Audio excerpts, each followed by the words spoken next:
Thank you for your interest in our study.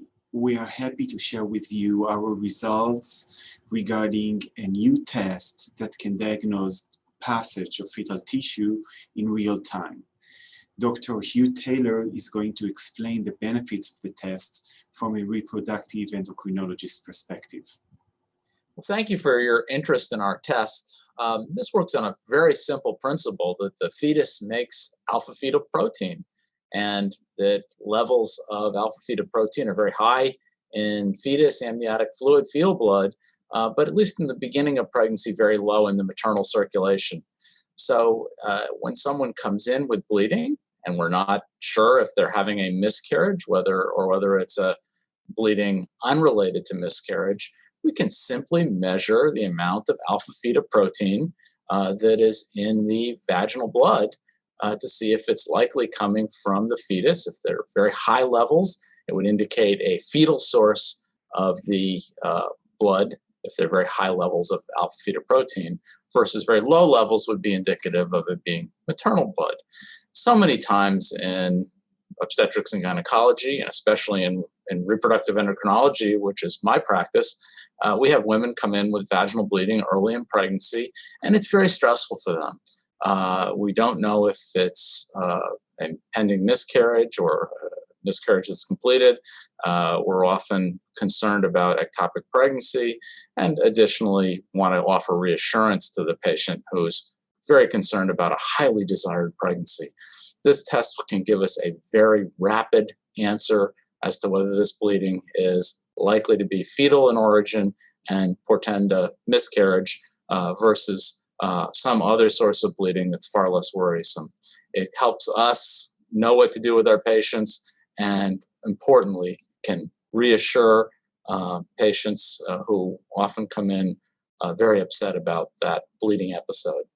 So I think this will be a widely used test that will be helpful to physicians and really welcomed by patients as well.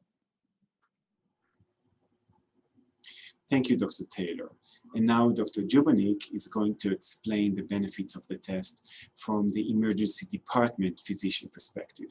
So the significance of this project is that this is going to give a way for both physicians, but especially the patients and their families to know what is happening with a pregnancy when a woman is bleeding in the first trimester. Currently, what happens is that a patient presents to the emergency department with first trimester bleeding, and obviously they're very concerned about miscarriage. The emergency department staff's focus is in making sure the patient doesn't have an ectopic pregnancy or a molar pregnancy or something that could be potentially dangerous to her health. But we're not really generally focused on whether the patient has a miscarriage or not.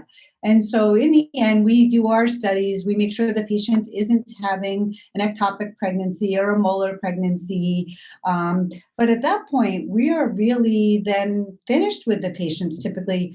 And this sets up a situation where our customers are going to leave unsatisfied because they've actually walked in the door worried that they're having a miscarriage. And that's not the way that we've approached their workup, and that's not usually an answer we can give them prior to this study. The results of this study show that there may be a way in the very near future to be able to give patients the answers to the questions that they really want. Sure, they're going to be happy to know they're not having an ectopic or a molar pregnancy, but they're also possibly going to know whether they're having a miscarriage or not by the time they leave the emergency department.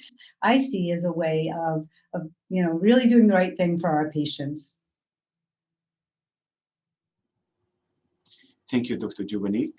We've also created a video explaining how to perform the test.